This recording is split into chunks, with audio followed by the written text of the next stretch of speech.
Assalamualaikum warahmatullahi wabarakatuh. Innal hamdalillah nahmaduhu wa nasta'inuhu wa nastaghfiruh wa na'udzu billahi min syururi anfusina wa min sayyiati a'malina may yahdihillahu fala mudhillalah wa may yudlilhu fala hadiyalah. Asyhadu an la ilaha illallah wa asyhadu anna Muhammadan 'abduhu wa rasuluhu la nabiyya ba'da. Raditu billahi rabba wa bil islami dina wa bi Muhammadin sallallahu alaihi wasallam nabiyyan wa rasulah. Ibu-ibu yang dirahmati oleh Allah, sengaja saya mengambil tema bahagia dengan istiqomah ini karena untuk menjawab pertanyaan yang sering diajukan dalam berbagai kajian. Mengapa saya melakukan amal soleh ini tidak bisa istiqomah? Itu yang sering terjadi. Biasanya kita sudah melakukan puasa Senin dan Kamis, melakukan sholat malam, tetapi hanya bertahan beberapa bulan saja.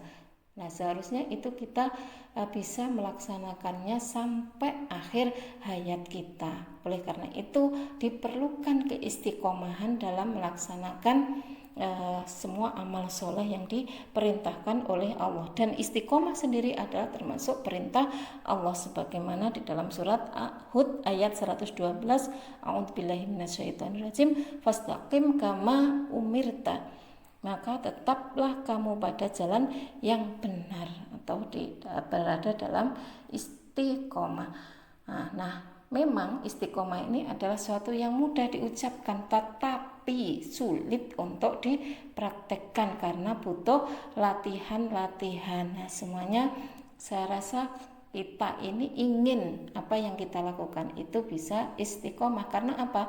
Karena kalau sudah dilakukan secara istiqomah, maka akan terhindar dari kesedihan sebagaimana di dalam firman Allah surat Al-Ahqaf ayat 13, a'udzubillahi minasyaitonirrajim, innalladzina qalu rabbunallahu tsumma istaqamu fala khaufun 'alaihim walahum yahzanun.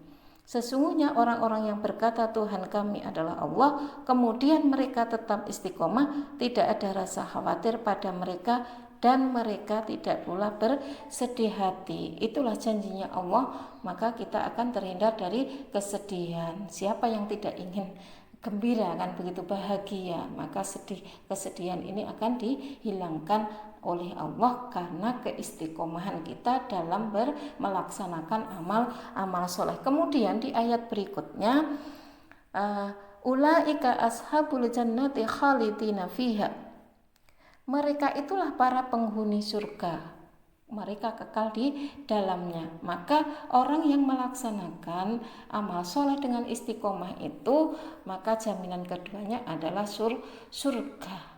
Lah, inilah tujuan kita. Semua menginginkannya, baik dari terhindar dari kesedihan maupun jaminan surga. Inilah yang kita harapkan atau yang kita minta kepada Allah. Kemudian yang ketiga, amalan yang sangat dicintai oleh Allah walaupun itu sangat sedikit, yaitu istiqomah. Itu adalah kalau kita melaksanakan amal soleh walaupun sedikit, nah tapi terus menerus, maka itu yang dicintai oleh Allah.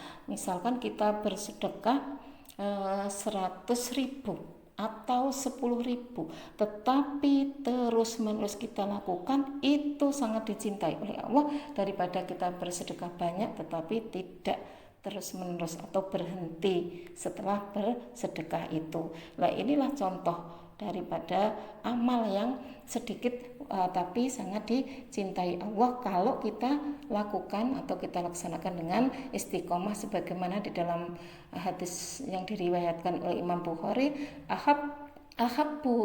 ahabbul a'mali ilallahi atwamuha wa in qala, amal yang paling dicintai Allah adalah yang istiqomah walaupun sedikit. Mudah-mudahan kita bisa melaksanakannya secara istiqomah. Nah, kemudian bagaimana caranya supaya amal kita ini bisa kita lakukan secara istiqomah nanti sampai akhir hayat kita? Itu ada kiatnya untuk meraih istiqomah. Yang pertama adalah perbarui iman.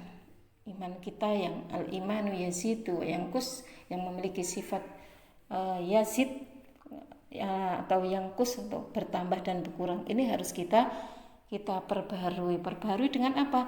Dengan melaksanakan perintah Allah, menjauhi larangan Allah, kemudian juga ikhlas dan senang menerima apapun takdir Allah. Biasanya kita rukun iman yang kelima itu kita percaya, tetapi untuk yang keenam, takdirnya qada dan qadar Allah, itu biasanya sering kita melupakan. Mudah-mudahan ini paket iman, rukun iman yang keenam ini semuanya kita yakini dengan penuh keyakinan yang mendalam, sehingga kita bisa melaksanakan amal soleh ini secara istiqomah. Kemudian yang kedua adalah tahapan, artinya tahapan ibadah sunnah secara rutin. Artinya apa?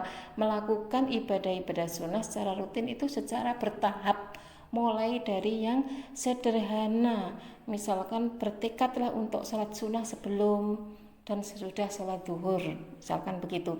Kita lakukan sholat sunnah sebelum zuhur dulu, misalkan begitu ya. Kemudian sesudah zuhur. Nah, sebelum dan sesudah zuhur ini kita lakukan terus menerus secara istiqomah. Kemudian kita bisa menambahnya lagi kalau kita sudah bisa melaksanakan ba'diyah dan qobliyah zuhur tadi, baru kita nanti melakukan yang lainnya. Mungkin nanti rawatib yang lain qobliyah subuh atau ba'da maghrib maupun ba'da isya, itu jadi bertahap melakukannya. Kemudian kalau mengaji juga begitu, dari sedikit demi sedikit, kemudian dari satu ayat, dua ayat, kemudian kita bisa menaikkan ke sampai satu halaman dan seterusnya. Kemudian yang ketiga adalah membaca Al-Quran. Jangan sampai kita sehari tanpa baca Al-Quran, sekalipun kita membacanya sedikit tadi, beberapa ayat, tapi tolong jangan sampai kita melupakan. Karena apa? Karena Al-Quran itu adalah sebagai sumber cahaya dan penguat keimanan. Itu sebagaimana di dalam Al-Quran surat An-Nahl ayat 102. A'udzubillahi minasyaitonirrajim. Qul nazzalahu ruhul qudus mir rabbika bil haqqi liyusabbital ladzina amanu wa hudaw wa busyra lil muslimin. Jadi liyusabbital ladzina amanu wa hudaw wa busyra lil mu'minin itu adalah menjadi peneguh hati orang yang beriman dan menjadi petunjuk serta kabar gembira bagi orang yang berserah diri kepada Allah. Oleh karena itu, marilah kita istiqomahkan untuk membaca Al-Quran ini, mungkin bisa ba'da subuh maupun ba'da maghrib. Ini yang harus kita lakukan agar apa yang kita lakukan nanti bisa istiqomah sampai akhir hayat kita. Kemudian yang selanjutnya adalah mengakui kesalahan, segera beristighfar. Kalau kita melakukan kesalahan, maka segera memohon ampun kepada Allah. Kalau kesalahan kepada manusia, segera meminta maaf kepada yang kita salahi atau kita melakukan kesalahan pada orang tersebut. Ini harus kita lakukan supaya apa? Supaya dosa-dosa kita ini segera diampuni oleh Allah. Kemudian yang kelima adalah kita harus selektif dalam berteman. Artinya apa?